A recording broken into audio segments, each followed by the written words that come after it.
Parang lapit ng ano ko. Wait lang guys.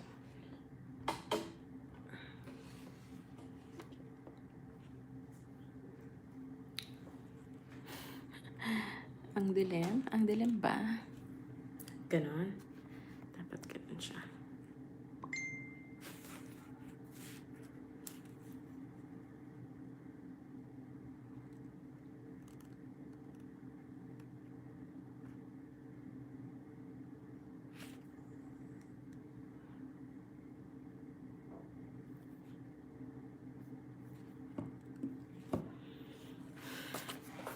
Hello po mga kabayan. Good morning pa, good evening pala. Maraming salamat po. Mag-iintay lang tayo ng mga viewers kasi medyo matagal-tagal po tayong hindi nakapag live sessions. Live session.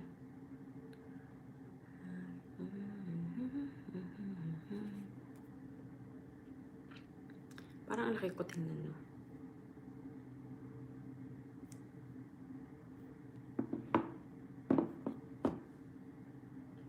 Hello mga kabayan! Welcome back to my channel, the Pinay Abroad Vlog, the Kabayan Vlog version 2.0.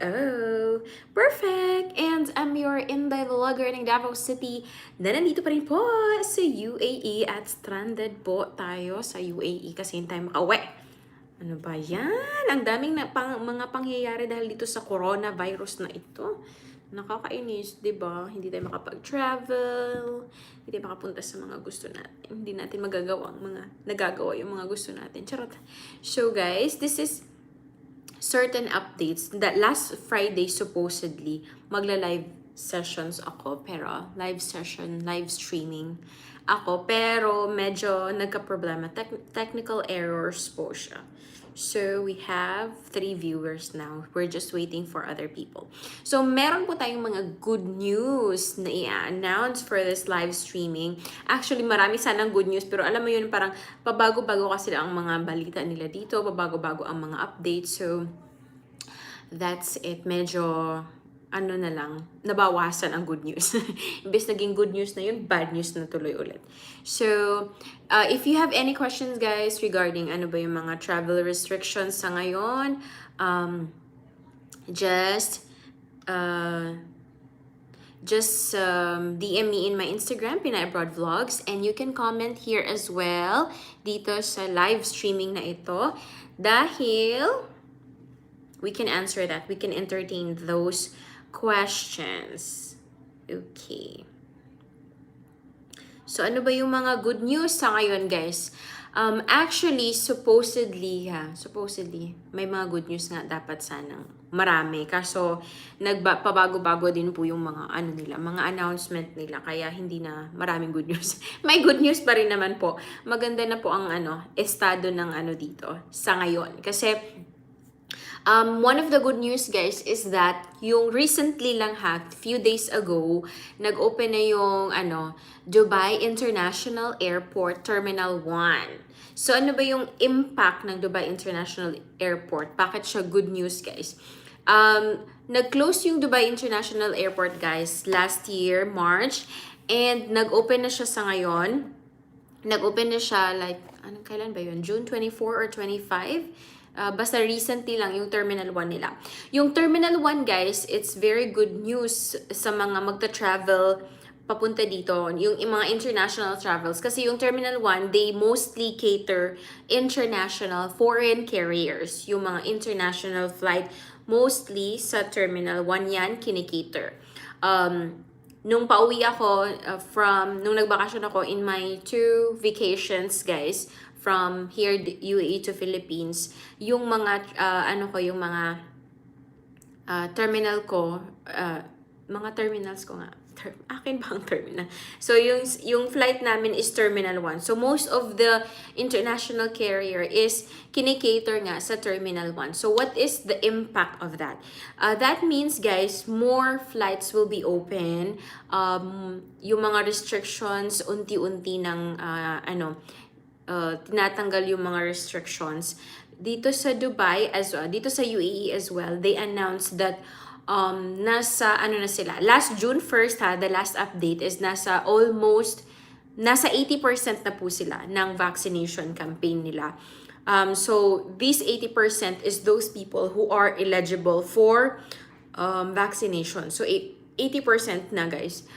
Sila yung isa sa mga bansa na medyo, alam mo yun, mabilis magpabakuna. And they have also booster they have booster na i-administer din doon sa mga nagka-complete na ng 2 doses.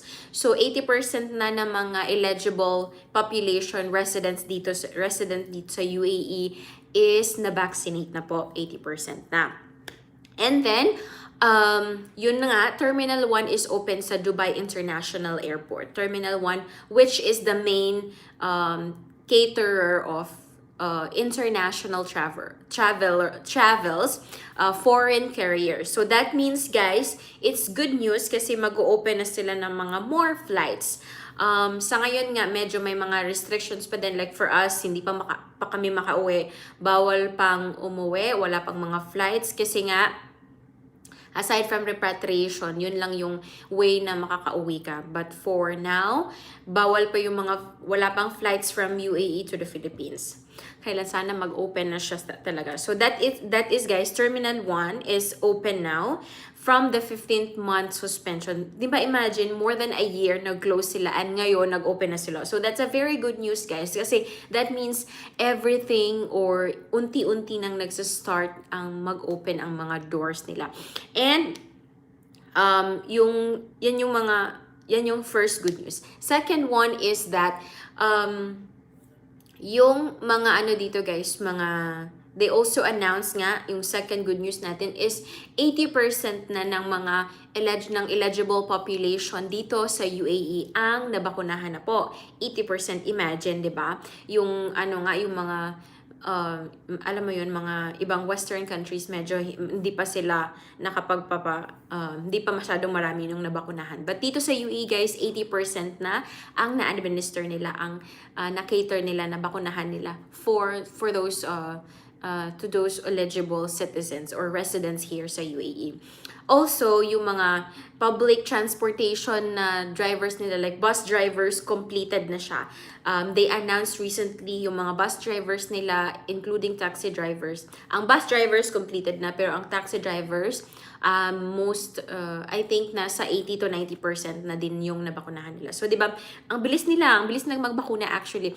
And recently, guys, they announced, they announced na there will be free vaccination for, hindi siya sa lahat ng tourists guys ha, just for clarification. Kasi yung first na actually lumabas na balita is that tourists can avail this one also for sa Abu Dhabi, visit and tourist visa holders. But they clarified na hindi po siya sa lahat ng hindi po yun, that's not true. Ang eligible lang, they announced that free COVID vaccines are available sa lahat ng expired residency. Sino ba yung expired residency? Yun yung mga workers dito guys na cancel visa, na terminate, wala na sila. Expired na yung residency visa nila. Canceled na sila. So, pwede silang magka-free COVID-19 vaccine. Hindi siya eligible, free COVID vaccine for those expired residency visa or expired entry visa. Hindi included yung holders of valid tourist or visit visa. Kasi yung first na na-announce. But just to clarify, hindi po siya totoo na makakakuha kayo ng free COVID vaccine kapag nag-tourist kayo dito and visit visa. But we don't know, diba? Kasi baka mag-administer din sila next time, soon, baka mag-announce din sila ng gano'n, something like that. Kasi for now, pwede kayong makapag-avail ng vaccine kapag expired yung residency visa mo or expired entry visa holder. So, yun yung mga pwedeng makapag-COVID vaccine. Kasi before guys, dapat may valid residency ka and yung mga UAE nationals, of course, local dito sa UAE. So, that's it guys. If you have questions, mag-comment lang kayo dito sa ating live chat. And you can also DM me in my Instagram, Pinay Abroad Vlogs. So let's try to answer those questions na pending po dito sa Instagram ko kasi medyo madami-dami po sila. Okay. So shout out po. Okay.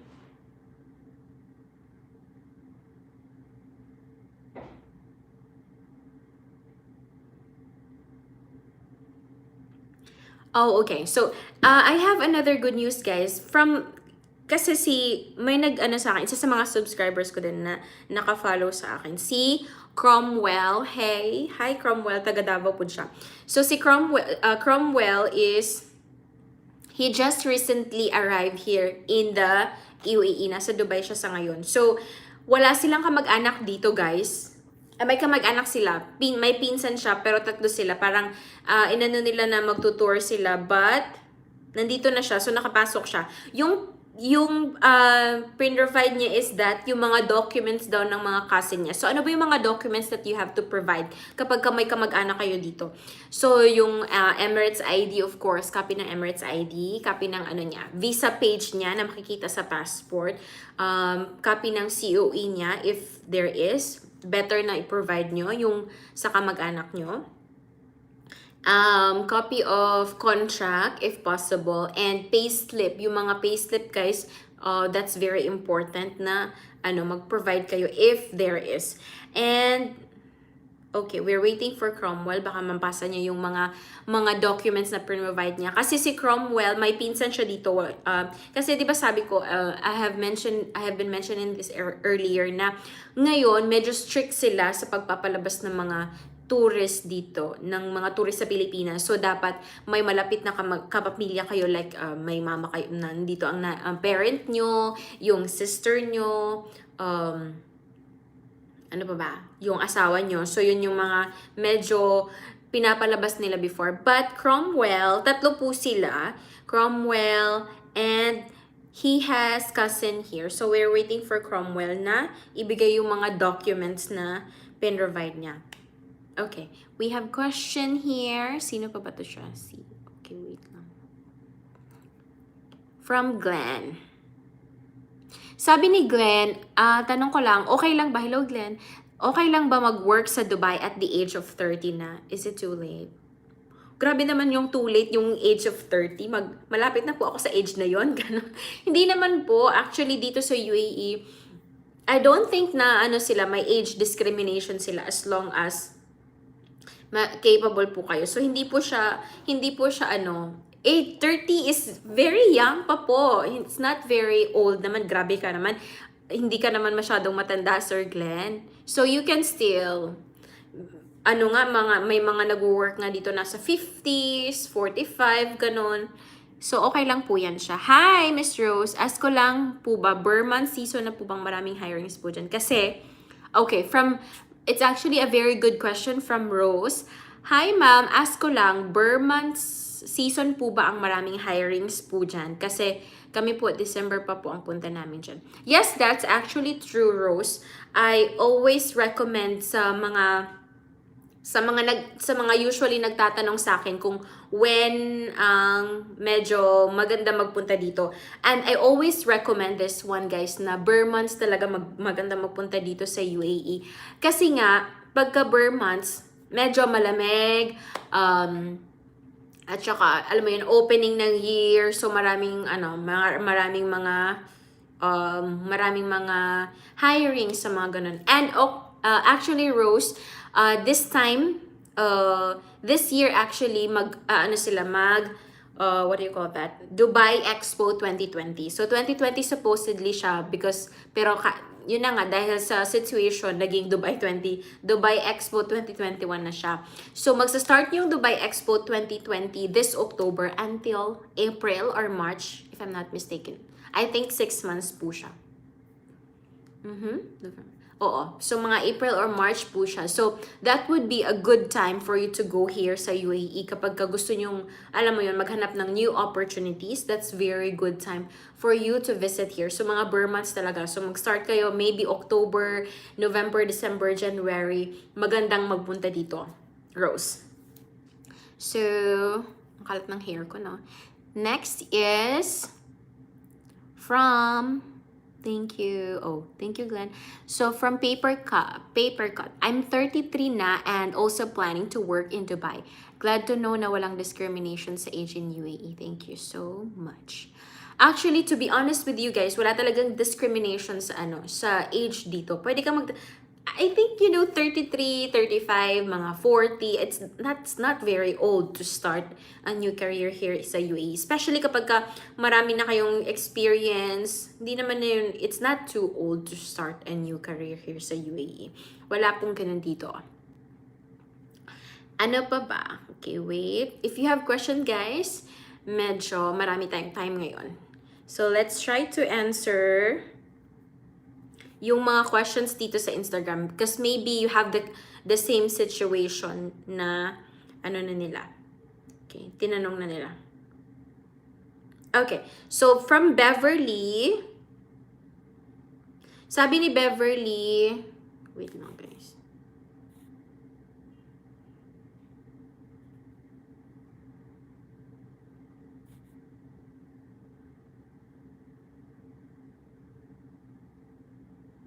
Sabi ni Beverly, may visit visa na po ma'am. Problema lang po, paano ako makapunta po dyan? Pwede lang po ba mag-direct flight or need pa po dumaan sa ibang country or cross country? Hi Beverly. Wait lang ha.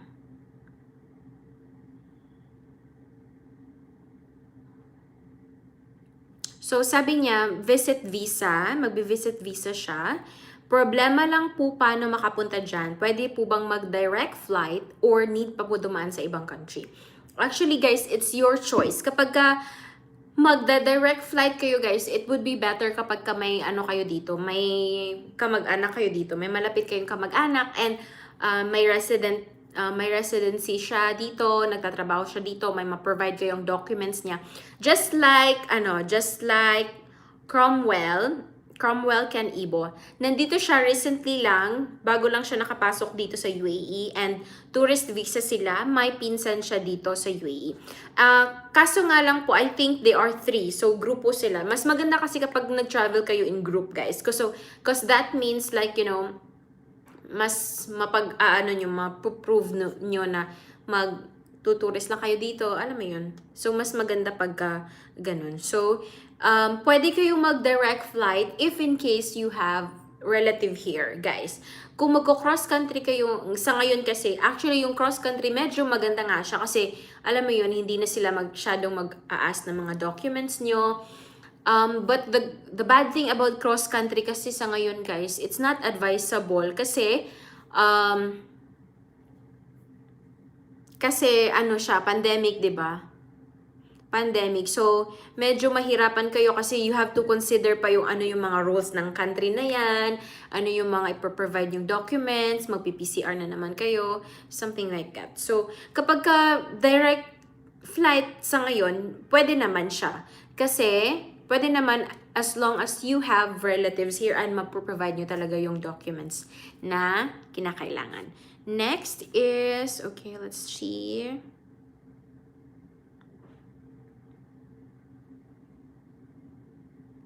Sabi ni Charmaine, tapos na po si Sir Papercut. Charlemagne, hi ma'am, paano po about wala talagang kamag-anak? Paano po makapasok sa UAE?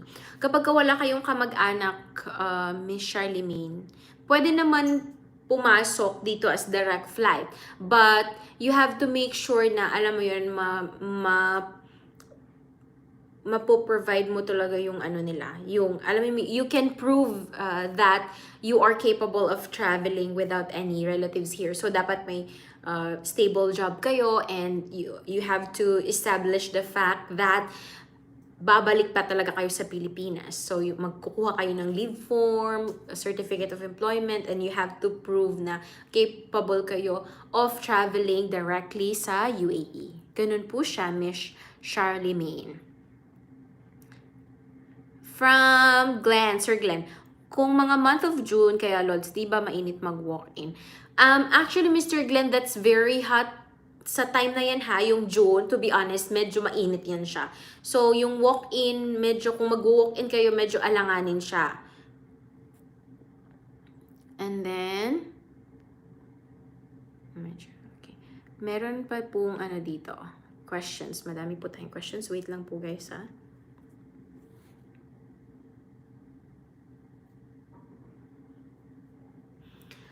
Okay. So, Sir Glenn, hindi po siya masyadong advisable. At check nyo po ha kung by next year, kung pupunta kayo dito sa UAE, check nyo po yung kailan yung Ramadan season. Kasi yan po ang hindi masyadong maraming talaga hiring dito. Medyo hirap maghanap ng trabaho that time. Kasi aside sa mainit po siya, yung po nila, office hours nila is lessen siya.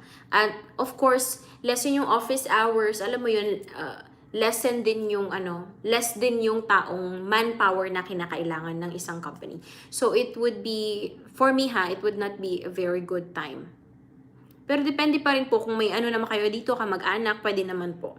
Required po ba, ma'am, na vaccinated na po pag nag-tourist? Sa ngayon naman, hindi pa siya required ha. Actually, last few days, nag-require sila ng green pass. If you haven't watched my video, I have a video on that about green pass. Yung green pass, guys, there is an app that you have to download, itong Al Hosn app. Nag-require sila nito na dapat dapat may green pass ka, sa green yung Al Hosn app mo, para makapasok doon sa mga public places. Dapat ganito siya, makapasok sa mga public places. So, dapat may green pass ka. But, sa ngayon kasi hindi pa nila nire-require sa mga, hindi nila nire-require sa ngayon. In-stop nila kasi may problema ata sa app. But, for 2 days, I think, hindi ka pwedeng pumasok sa supermarket, restaurants, cafes, sa Starbucks, sa mall, hindi ka pwedeng makapasok kapag hindi ka green pass. Yung green pass, hindi naman necessary na vaccinated ka. Pwede naman hindi ka vaccinated pero kinakailangan mong, may category kasi siya, so kinakailangan mong mag-PCR if I'm not mistaken, every week kapag ka ganun. So, just check my, yung video ko about that. Okay, next. Okay, next question, guys. Hindi pa po required ang vaccinated ngayon sa tourist, Miss Rose. From Papercut, I have a white-collar job here in the Philippines more than 10 years. Human resource, possible ka na makanap ng maganda-gandang work. Actually, yung human resource HR dito, medyo common job siya, Mr. or Miss Papercut. Medyo common job siya. Maraming HR jobs dito sa UAE. Pero nga lang siya, competitive siya. Pero with your experience naman, I don't think so na mahihirapan po kayo makahanap ng trabaho dito kapag ka-HR. Next from Glenn. Totoo din po ba na di pinapapasok ang vaccinated ng Sinovac dyan? No, I don't think so. Wala po ako narinig na balita about that, Sir Glenn. So far, wala akong narinig. Hi, ate, good evening po. Dahil sa pandemic po, possible po ba na makapunta dyan through tourist visa? My BF is sponsored this coming August pa naman. Okay, pwede naman pong tourist visa ang pwede ka naman po mag-tourist dito sa UAE. Medyo, hindi naman sila strict sa UAE magpapasok ng mga tourist. So, just make sure na i-provide mo yung mga, yung mga documents niya, like Emirates ID, yung visa page niya, yung certificate of employment, contract if possible, and payslip if possible. Pwede naman po mag-tourist visa dito, Miss Angie. Anong year kaya ang ideal na mag-apply sa Dubai na post-COVID? I think next year, medyo okay na. Mga early next year siguro. Or late this year. Kasi nga, as I've mentioned, Mr. Glenn, meron silang Dubai 2020 Expo. So, yung Dubai 2020, supposedly siya. Last year, supposedly siya. So, magsa-start yan siya by October, yung Dubai 2020 Expo. And it will last, I think, 6 months. So, the main aim of Dubai 2020 Expo is that para humatak sila ng mga investments. So, of course, if there are a lot of investments, guys, so that will create jobs. 'Diba? So, magandang siguro I would say na mga early next year or by December late this year, medyo maganda magpunta dito sa UAE. Next question. Thank you so much for your questions, guys. From Charlemagne. May ninang po kasi ako sa UAE. Pwede po kayang visit visa with sponsorship niya. Hindi po siya makakapag-sponsor sa iyo, Miss Charlemagne. Pero pwede mong i-declare na if ever na pwede kang tumira sa kanya. So, provide na lang po yung documents niya na dito, like employment documents niya dito. Pwede po yun siya. Hindi siya magiging sponsor kasi hindi mo naman siya malapit na kamag-anak. Magtuturist ka po, Miss Charlemagne, pero siya yung parang, alam mo yun, parang magiging guarantor mo na kapag ka may mangyari sa inyo dito, hindi naman sa may, alam mo yun, may malapit na kamag-anak kang But make sure to provide na, alam mo yun, yung maganda yung relationship nyo, close kayo, pwede kayong mag-provide ng pictures nyo together na alam mo, matagal na kayong magkakilala. Mas maganda po siguro yun to establish your relationship. From Mr. Papercut, magkano po ang pinakamurang partition? So, makakahanap ka na ata ng murang partition, maybe 800, ganun. 1,000. 800 to 1,000 po ata. From LMBM fan. Hello, bala ko din mag-abroad maybe if makaya-call center agent. Sana marami pa akong makuhang info. Hello, Mr. LM. Mr. or Miss pa. From Rose. Kung kulang pa po sa work experience, ma'am, madali lang po ba makahanap ng work dyan kahit po may relative dyan sa UAE? Okay. So, actually, dito sa UAE, to be honest, medyo maganda magtrabaho, madaling makahanap ng trabaho kapag kababae. So, basta hindi lang kayo mapili sa trabaho, may mga trabaho din talaga for women. At hindi kayo masyadong pihikan sa sahod. Maraming trabaho. I'm not discouraging men ha, pero it's just that medyo madaling makahanap ng trabaho ang mga babae kaysa sa lalaki dito sa UAE. Ang mga lalaki dito mostly engineer, accountant, meron ding HR, restaurants mostly, yung mga merchandiser, yun.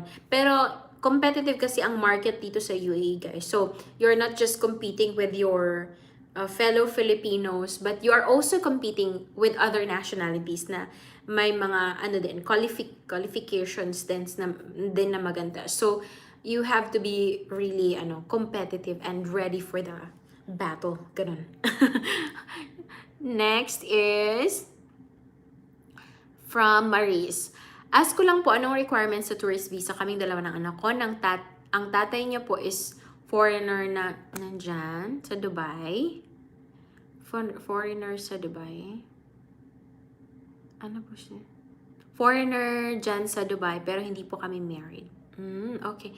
Pwede naman po kasi may anak kayo to just provide yung hi Miss Maris. So pwede naman mag-tourist kayo and just i-declare nyo na nandito yung yung partner nyo dito sa UAE and just provide yung birth certificate ng bata na magsa-state na both of you are the parents. Pwede naman po yun.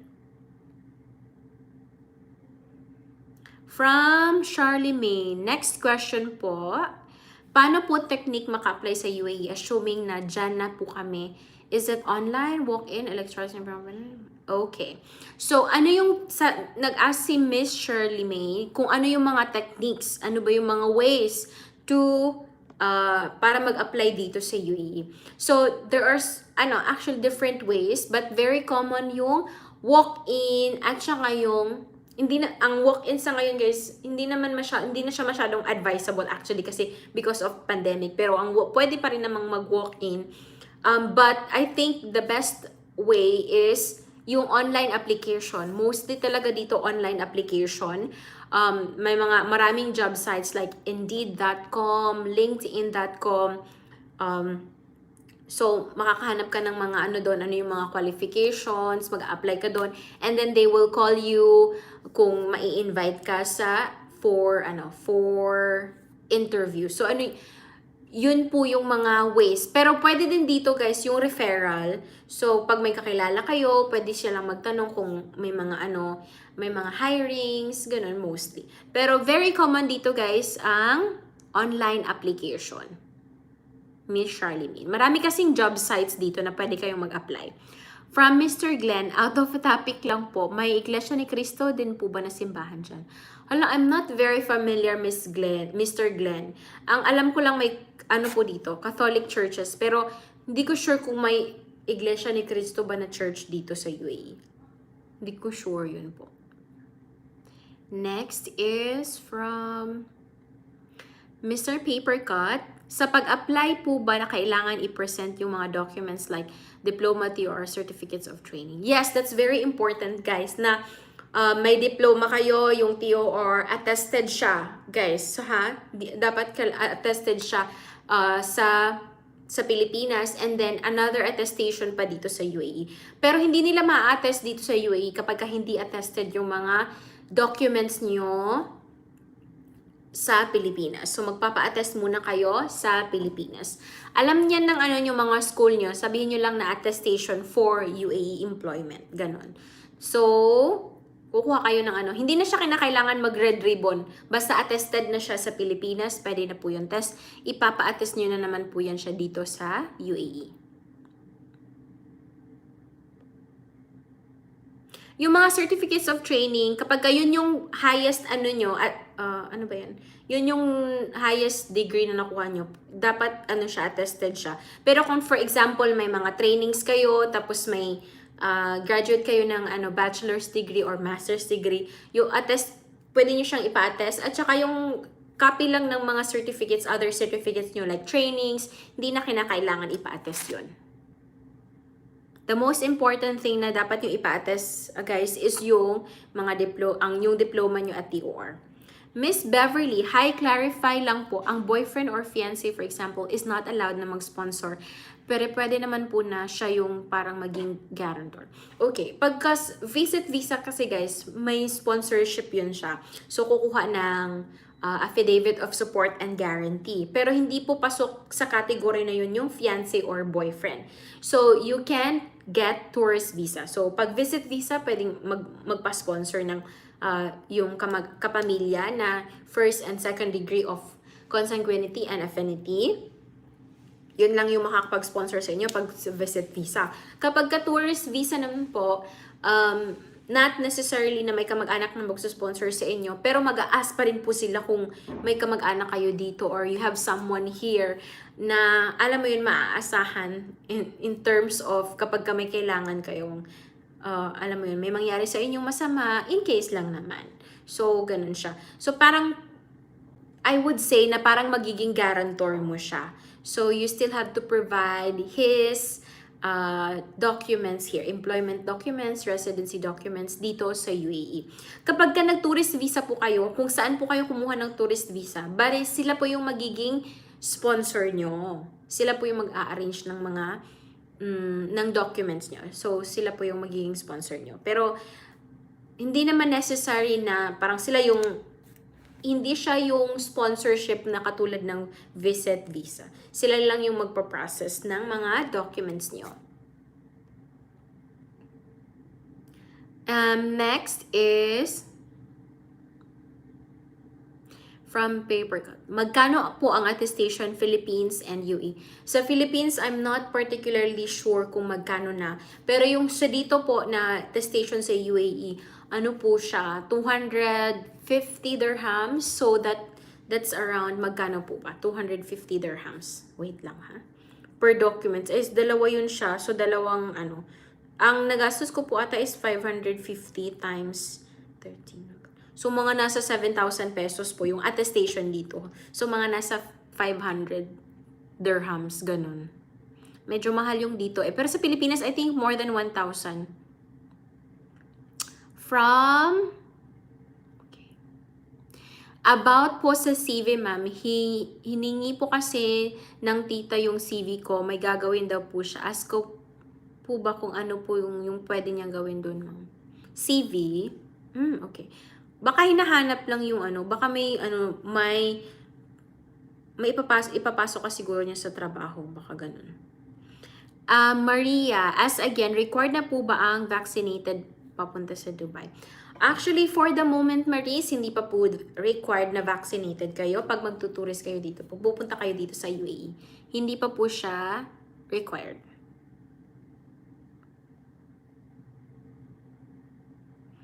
From Charlemagne, about process ng punta dyan. Kailan po ba kumuha muna ng tourist visa bago mag-flight?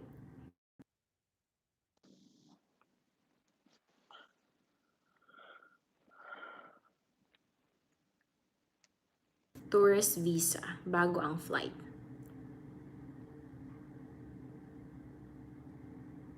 Okay, wait.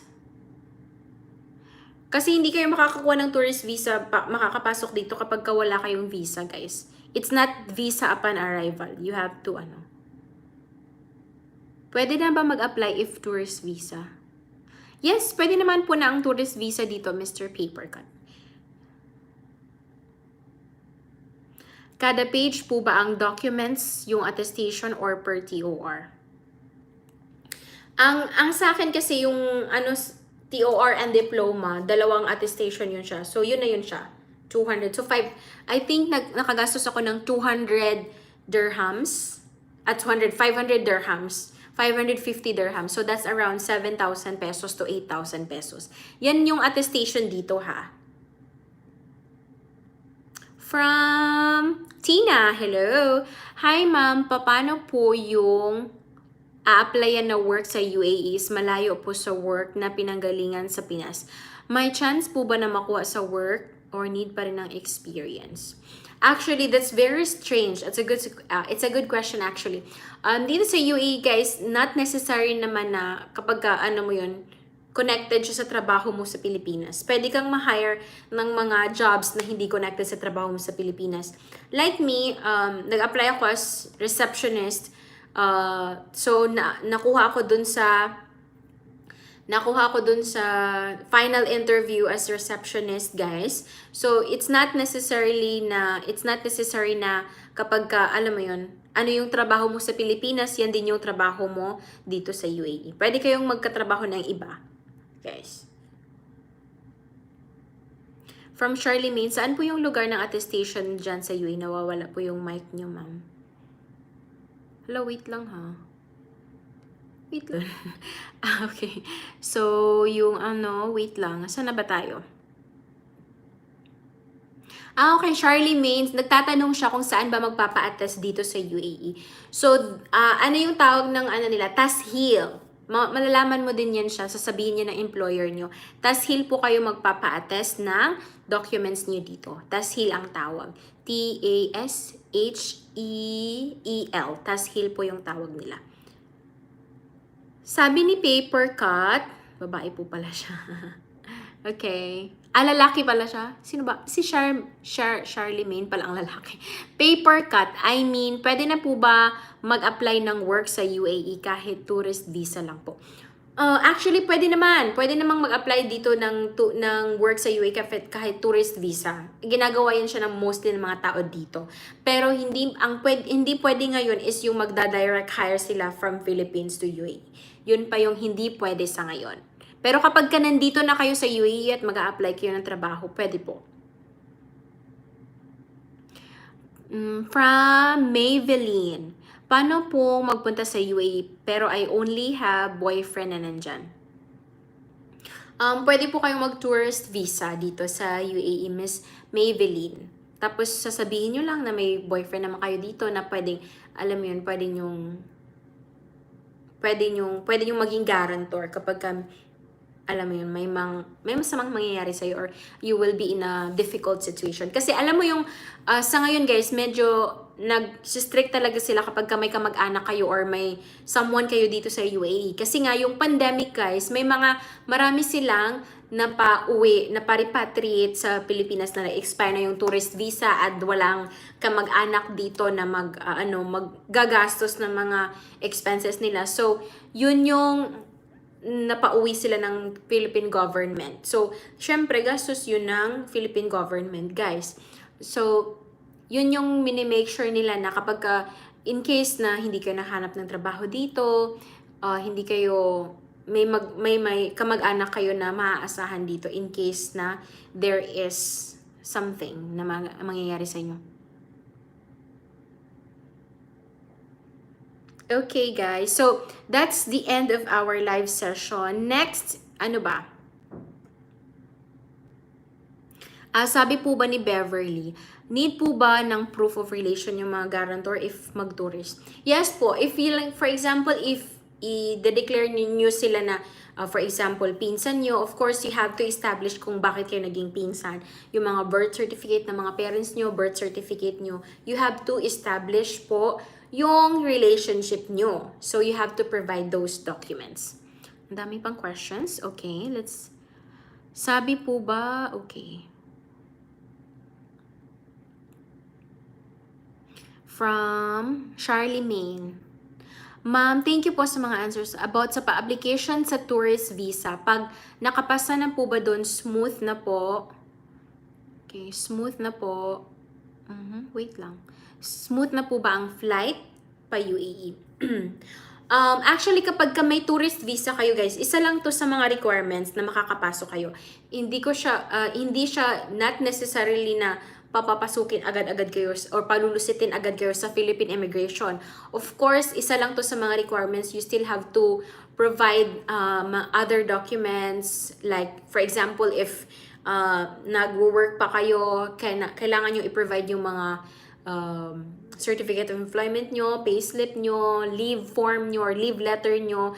At kasi they have to make sure, guys, that you're not victim of human trafficking or you are still coming back to the Philippines. Hindi kayo mag-illegal dito sa UAE kapag nag-expire na yung mga visa nyo. So, isa lang yun sa mga requirements to make sure, to clarify. Hindi siya, not necessarily na kapag meron na kayong tourist visa, makakalusot na kayo sa Pilipinas. Of course, you still have to answer their question, provide yung mga documents na hihingi nila. Okay, so that's it, guys. That's the end of our live sessions.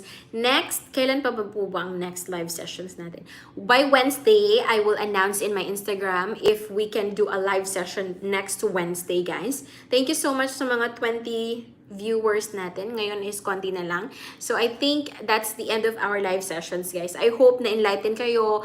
Alam mo yun, nakatulong naman tayo kahit papaano. So, guys, if you have other questions, you can still ask me. And if you have suggestions on my next vlog, you can DM me in my Instagram account po, which is Pinay Abroad Vlogs. So, dito po ako usually din nag-announce sa mga live sessions ko and sa mga new videos ko. So, follow me, guys, please.